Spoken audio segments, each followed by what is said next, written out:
especially dangerous weather situations. Specially built receivers can be automatically activated to warn of an impending hazard. Tests of the signal and receiver's performance are normally conducted between 11 a.m. and noon each Wednesday. If there had been a threat of severe weather, the test would have been postponed until the next available good weather day. Reception of this broadcast and the warning alarm will vary at any given location.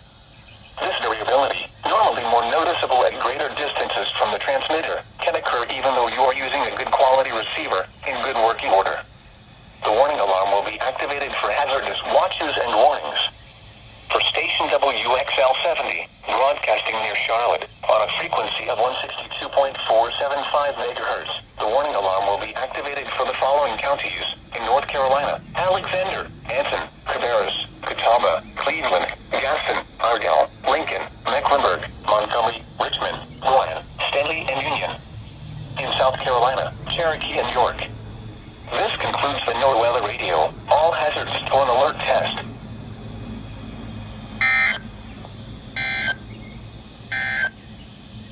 The Charlotte, North Carolina climate summary for yesterday, March 26, 2024. Yesterday's high temperature of 64 degrees occurred at 3 p.m. The normal high is 67. The record high is 86 degrees, which was set in 1929. Yesterday... And that's my first time seeing that today.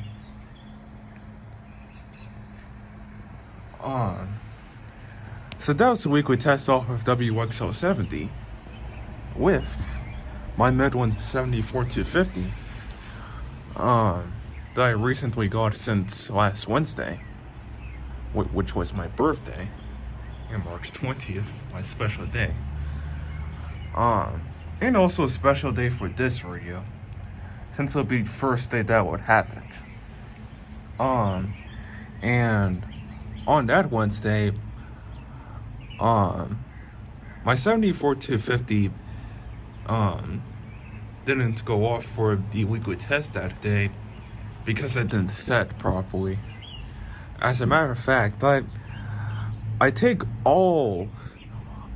like 101% blame for this. Like, I literally should have went to the radio's manual to set up this radio so it can activate.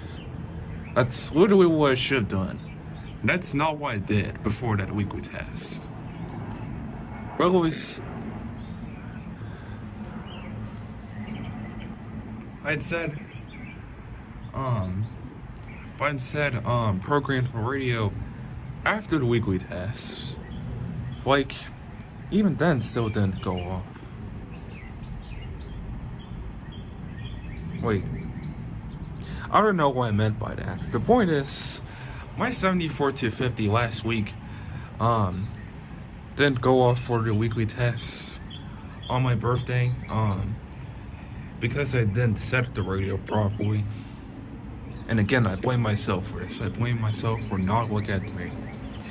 But fortunately I did. I was able to set up most of this radio.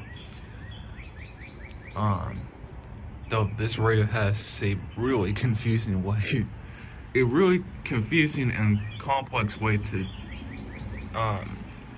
programming and setting the radio up. But I was able to do that.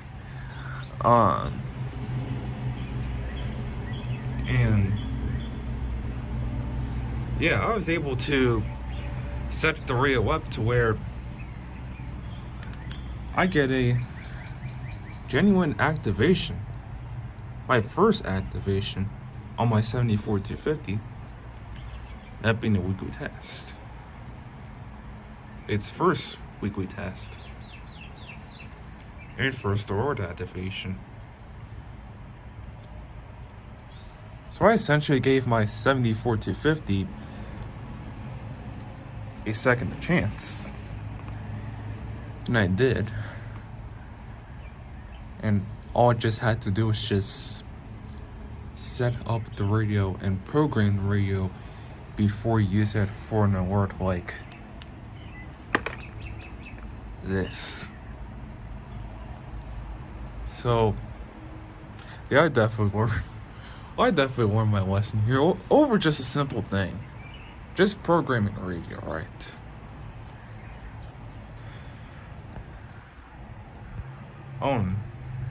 By the way, as you've seen, I have all of my 5 handhelds set up like this.